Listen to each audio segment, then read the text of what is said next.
Welcome, everybody, to Venting with Us. Another Saturday down. What an amazing week, guys. It's been a little crazy, but it's been a really good week. Today was an amazing day. First, I want to start off that I hope that everybody had a great week. It's Labor Day weekend, so I hope you guys are doing something amazing and fun.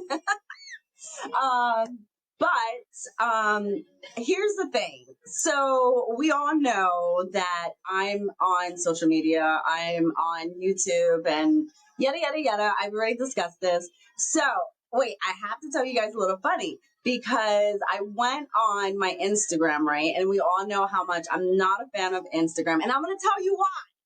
Damn you, IG, you have done it again. You're like convincing me why I hate you so much. So I wanted to kind of revamp my profile, my pages, because I've noticed that some people have been reaching out to me and that are in like high profile positions, and I wanted to kind of just freshen it up, especially that I don't use it that much.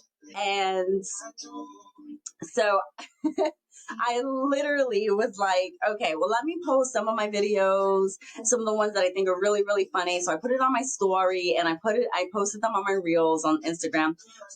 Why did Instagram block me off because I posted too much and they thought that I was a bot? See, this is why I hate you. And now my account is completely frozen and I can't get into it. Bastards. Like, what the hell, man? Like, what did you not like? All of this goody, all of this, huh?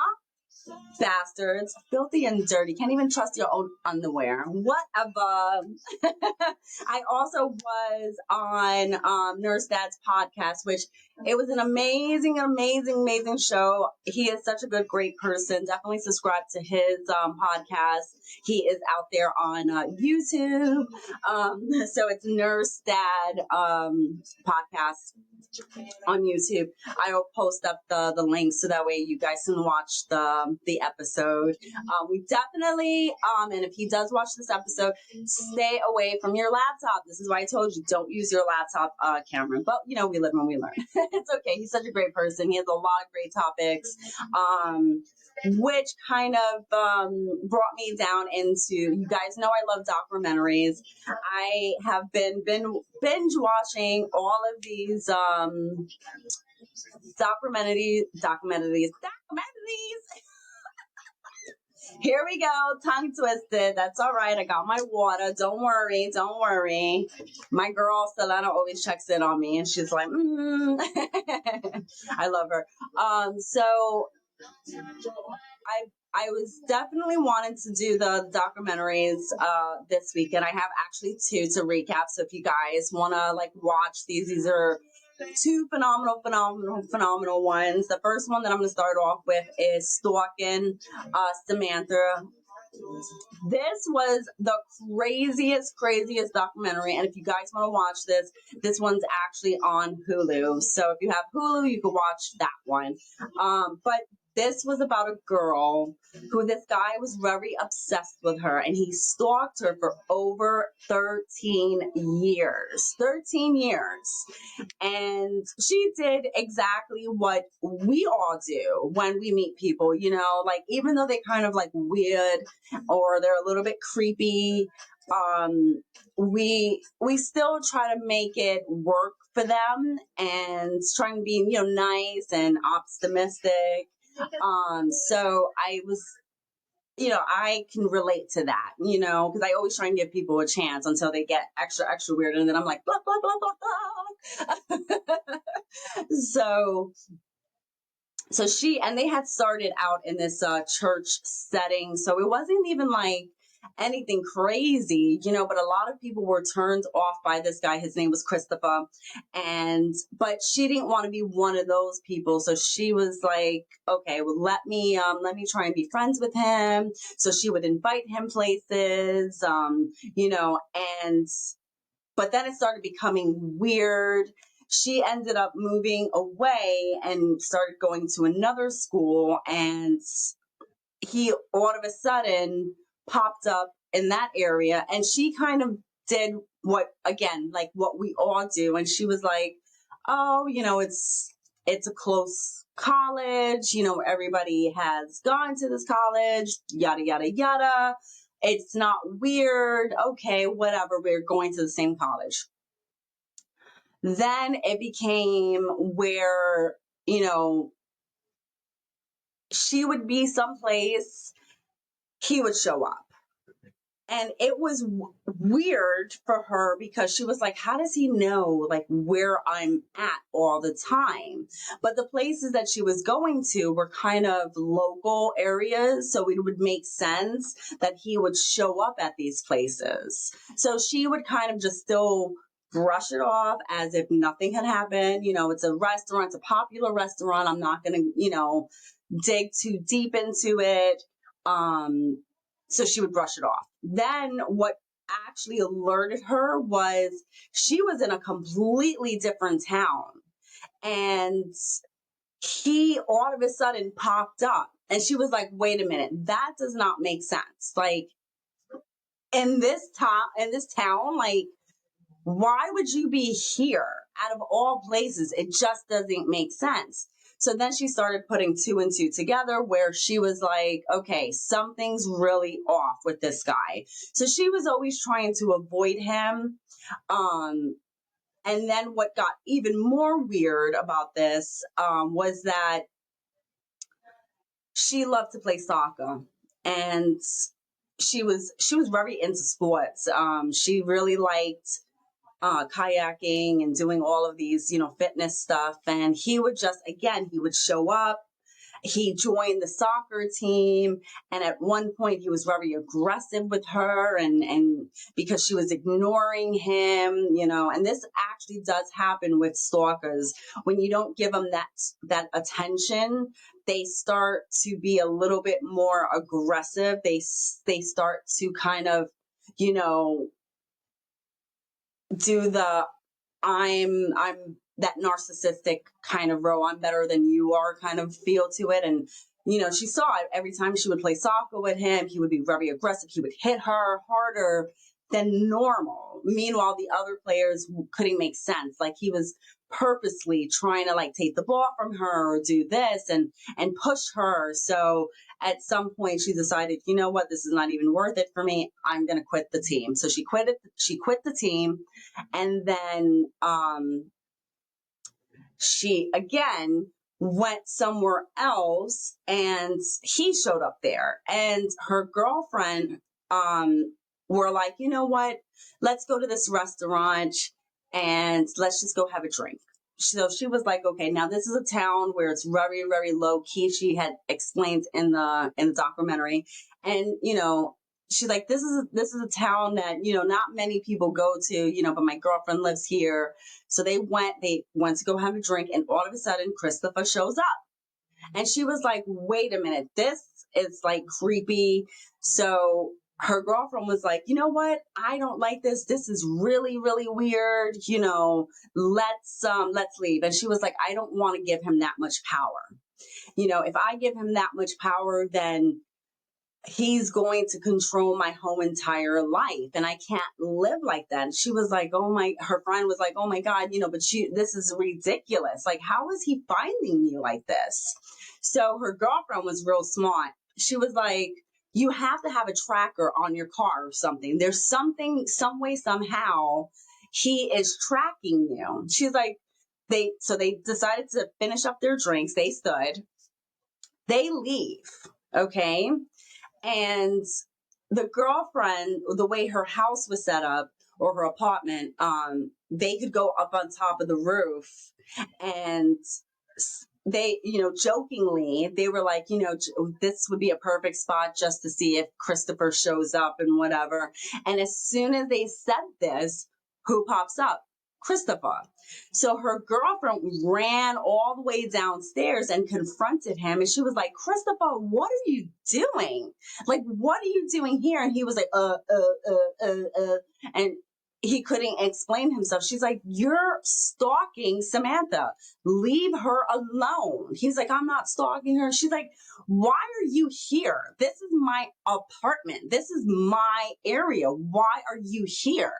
And he had no excuses. So the girlfriend, he ends up leaving. The girlfriend, tries to convince Samantha, like, please, make sure that you let somebody know about this, and that um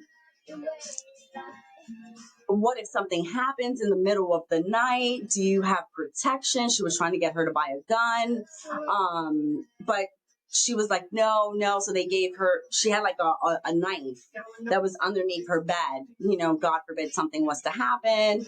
So she ended up going home, and of course, shortly after that, Christopher breaks in to Samantha's house and he kidnaps her. He puts this ball chain, like one of those S&M ball things, and those ball gags that you put in your mouth like that. Oh, it reminds me of the Rihanna song. He puts that in her mouth. He tapes it all up on her face. Now we all know I'm claustrophobic, so I was already like, while I was watching this, of course. And he binds her hands and binds her feet, and he picks her up, and he takes her to this location. Now she's smart. She's like, I know the area very, very well. So she was counting the turns. She was, making sure that she, like, if she escaped, she could figure out where she was. All of a sudden, she said it wasn't too far of a distance, so it completely stopped, and all of a sudden she hears like a gate or like a door opening, and he pulls her out, and he pulls her into this little it wasn't like a 4x4, it was, and he handcuffs her in this room. Then he takes off the mask that he put on her so that way she wouldn't see where the location was. I'm sorry if I did not say that. And he tries to take the tape off, but it's ripping her hair, and she realizes that this room that he put her in is soundproof, so she can't scream, she can't go anywhere. And she's like, Christopher, what are we doing? He's like, oh, I took 2 weeks off of work, and we're going to spend some time together. And she was like, okay. And the great thing about this story is that, she literally said, I can either survive this or I can try and fight my way. But if I fight my way, there's a chance that nobody's ever going to find me in here. And I can't die like this. So she's trying to just make sure that she's friends with him. She's like, where are we going to go to the bathroom? How are we going to take a shower? He's like, well, there's a bucket there. You can poop over there and we can go from there. Then he leaves, and she's still handcuffed to the room. And she's trying to figure something out. She's like, how can I leave? There's no windows. There's nothing. This is an isolated place. All of a sudden she hears the door again open, and there's a door. She realizes at this point that when that door opens, there's another door that you have to get across and to get in to the pathway where she's at to get into that door. So it was kind of like a double door thing. So she knew there that if she was going to do this, she really had to be smart, because she didn't know what the other side of the door was or where she was. So in her mind, she was like, you know what? I'm just going to play this off and see how far I can take this. She knew his character. She knew exactly how he was.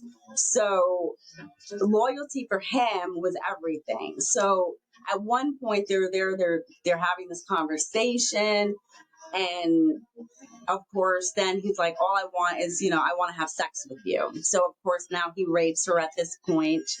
And she says to him, well, okay, well, if I let you have sex with me, will you let me go? And he says, yes. She's like, let's shake on it. Because that was really significant for him to do that. And of course, now he rapes her and he lets her go. He actually lets her go. She realizes that she's in a storage unit. He had went out and created this whole entire bunker, sealed it, and he was never really going to let her go if she didn't really cooperate like this. So he goes, he drops her off at her car, and she goes home because now she's in fear of, I don't know how he's tracking me. I can't find trackers in my car. Her and her girlfriend had looked all over the place. I forgot to mention that. I'm so sorry. They found nothing. So she was like, he must be watching me somehow, some way. So I gotta make sure I do this smart. She gets home. She calls her neighbor. Oh no, not her neighbor, a really good friend of hers. And she was like, please, whatever you do, just pop up, down the block and I will come to you. So they take her to the hospital. She explains to the police what happens. The police officer, who was like, I know she's not lying. She had let the officer know that she had filed a complaint against him and really was trying to get the authorities involved in this. But they didn't do anything. And the judge, when she had tried to get a protection order against him, the judge denied the protection order. So she then, while she's in the hospital, she's explaining this to the cop. The cop ends up arresting Christopher. And because at this point they don't know if he has weapons, they don't know what he's capable of doing, and that's when shit hits the fan. You can see actual video of him building this little bunker, and the cops were just like, "Oh my God!" Like, if she wouldn't have done what she did, she would have never survived this, and that is the hardest thing to prove in a courthouse, because if you go ahead and you are kind to this person, they don't see it as being a victim, or surviving an incident. They're thinking you're complicit, and that's the way the courts look at it. And turns out that the same judge that denied this protection from her was the same judge that was in the courthouse when they were trying to convict him. And she was scared. She was like, oh my God, what if he doesn't see my side of this? And he lets this man go. Come to find out, there was another restraining order against Christopher from somebody else that he was trying to do this, but he got away with it. So definitely, I don't want to give too much on that documentary, but this was an amazing. It's 3 parts. If you guys want to see it, definitely, again, it's on Hulu. You can definitely watch it. It's amazing. The next documentary that I tuned into was The Killer Nurse. Now, I have known this story for quite some time. They do have a movie on Netflix, and they have the documentary on Netflix as well. So, and it's called Capturing the Killer Nurse. I needed to write that down because I was going to forget. This was a guy who worked as a nurse that don't know the story. He had a 16-year career as a nurse, and he was considered the angel of death.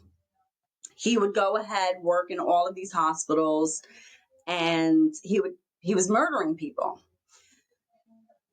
This is a great story because it shows you so much how even then you can see how the hospitals and in the medical fields, how it's so corrupt.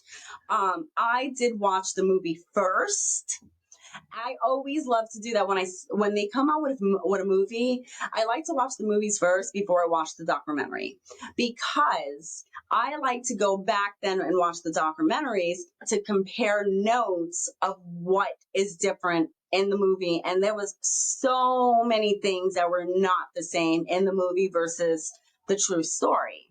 So, but again, I would definitely the movie was a great movie.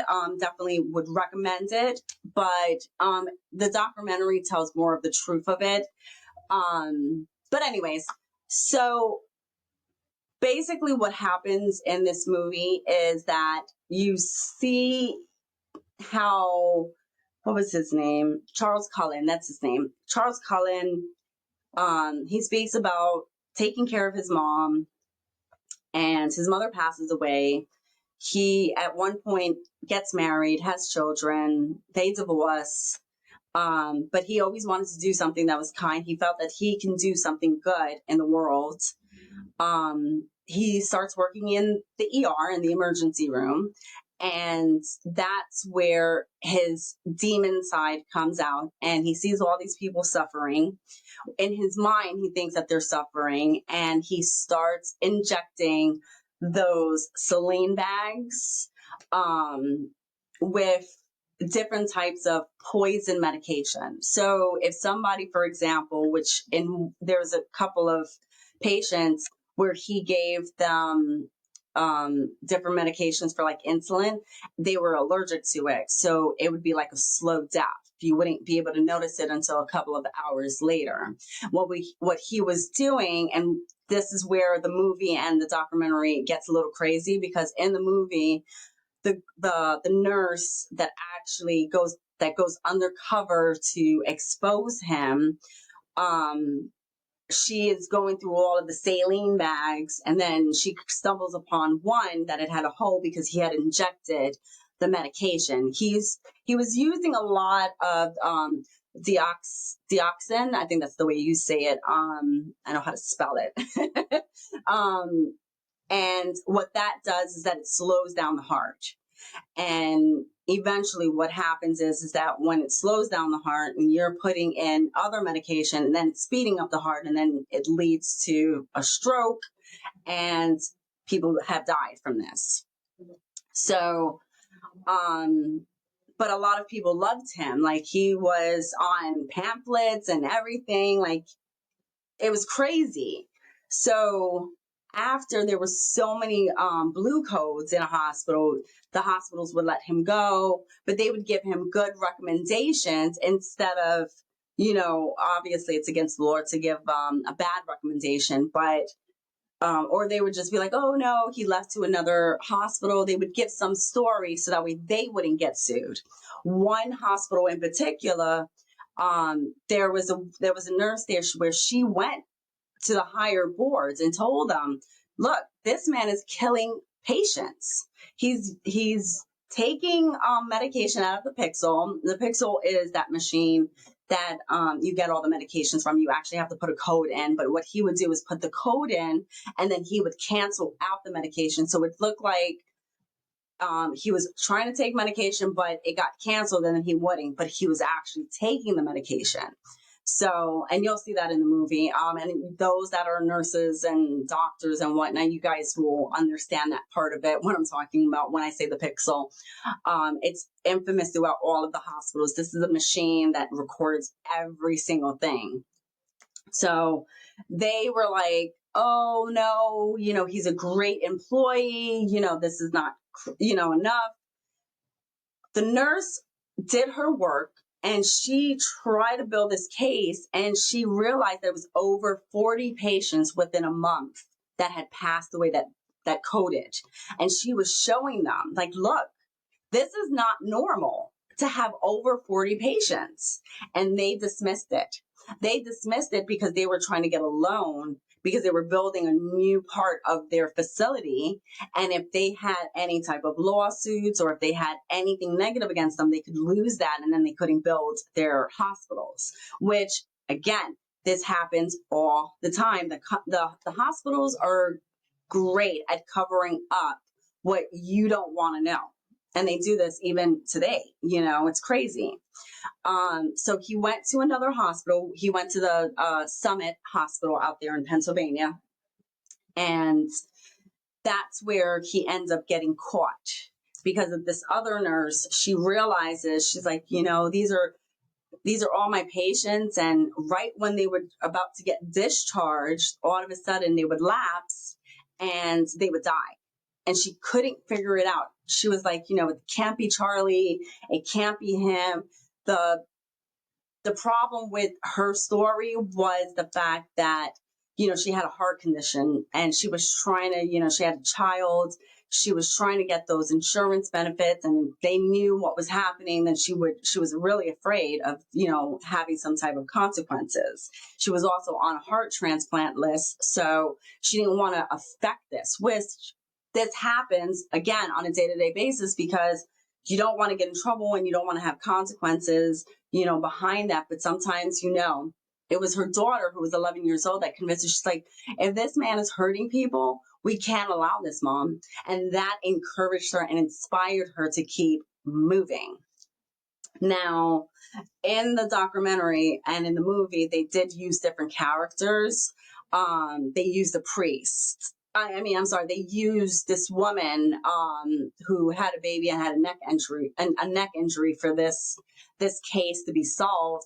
But in the real story, it was a priest, which honestly, I actually love the original story, because that kind of showed like, okay, you took out a priest, but look at how God is so good. He still came back around, and this is the person that actually sealed the deal for you. So, but it was crazy because the cops were trying to figure this out, and the hospital wasn't cooperating, and they were like, nope. They would give them certain information and not information. They had this one particular nurse, Mary, go undercover to speak to Charles, I'm sorry. And he was able to confess a little bit of what happened, but not go into too much details. He did end up getting arrested, and he did confess to killing over 40 people. They assume to this day that he killed well over 400 people. So it's just so crazy. And again, I've known this story for a really, really long time. This happened back in like 2004. When you think about it, it's not really that long ago. So if you guys want to watch that one is on Netflix right now. You can watch, like I said, I would watch the movie and then I would watch the documentary, just so that way you can have the same feel if you're one of those people that are like me and that likes to do that. I am all for that. So there is another documentary that I'm going to be speaking about. This one is even more crazier, and I'll go into this one next year. It's also on Netflix. Netflix is coming out with some good documentaries this month. My goodness. This one actually has to do with text messaging and bullying.